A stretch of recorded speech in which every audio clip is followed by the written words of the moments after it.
ഈ ഇതുണ്ട്, ഇത് പപ്പായ.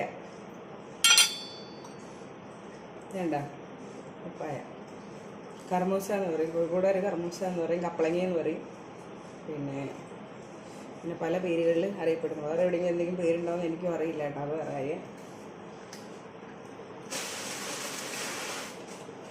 ഈ കുട്ടികൾക്കൊക്കെ ഉണ്ടല്ലോ, വലിയവർക്കും ഉണ്ട് കുട്ടികൾക്കും ഉണ്ട്, പറയാൻ പറ്റില്ല.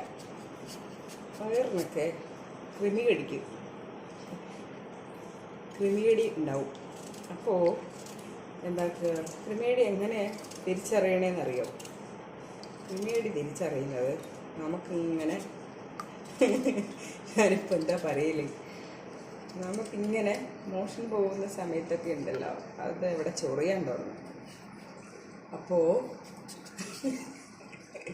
ഇതിങ്ങനെ അരിഞ്ഞ് വെള്ളത്തിലിട്ട് തിളപ്പിക്കുക, ആ വെള്ളം കുടിക്കുക. 2-3 ദിവസം അടിച്ച് കുടിക്കുമ്പോഴേക്ക് നമുക്കെന്താവും, ഈ കൃമിയുടെ മാറിക്കിട്ടും. പിന്നെ ചിലരുടെ കൃമിയുടെ എങ്ങനെ മാറുമെന്ന് എനിക്കറിയില്ല.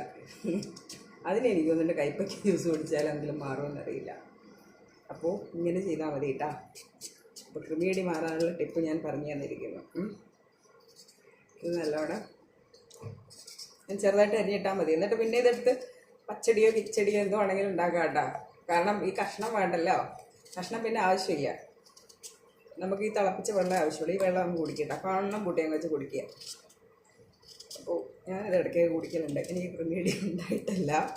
ഇത് പെണ്ണുങ്ങൾക്ക് നല്ലതാണ്. പച്ച കർമൂസ കഴിക്കുന്ന എപ്പോഴും നല്ലതാണ്.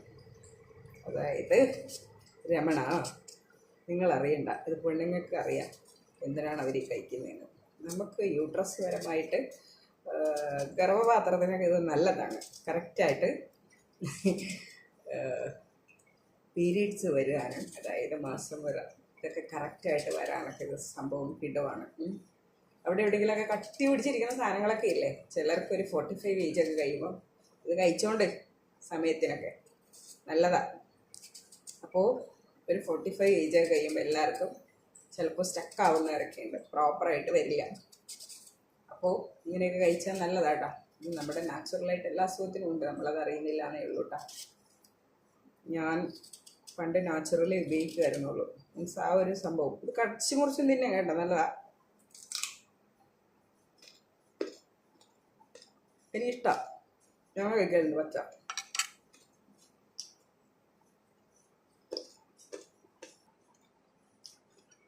കുട്ടികൾക്ക് എപ്പോഴും വയറിന് പ്രശ്നം വരലുണ്ട്, കാരണം അവരെല്ലാം ജങ്ക് ഫുഡ് കഴിക്കുന്നവരല്ലേ. നമ്മൾ വലിയവരും കഴിക്കുന്നുണ്ട്. ജങ്ക് ഫുഡ് എന്ന് പറയുമ്പോൾ ഹോട്ടലിൽ കുറേ ഫുഡുകൾ, അൽഫാം, മന്തി, ഇതൊക്കെ എന്തൊക്കെ ആഡ് ചെയ്യുന്നതെന്നറിയില്ല. അജിനോമോട്ടോ അങ്ങനത്തെ കുറേ സംഭവം ആഡ് ചെയ്യുന്നുണ്ട്. അവരുടേതായ കുറേ ടിപ്സ് ഉണ്ട്. ഇത് കഴിയുമ്പോൾ നമുക്ക് വയറിന് പ്രശ്നം വരും. അപ്പോൾ ഇത് തിളപ്പിച്ച് കഴിച്ചാൽ മതി. കൃമികടി വരണമെന്ന് നോക്കണ്ട. അതിന് മുന്നേ തന്നെ ഇതൊക്കെ കഴിച്ചുകൊണ്ട്, ഇടയ്ക്കിടയ്ക്കെങ്കിലും കഴിച്ചുകൊണ്ട്, ആഴ്ചയിലൊക്കെ കഴിച്ചാൽ സൂപ്പറായിട്ടാവും. ഞാൻ കഴിക്കലുണ്ടേ.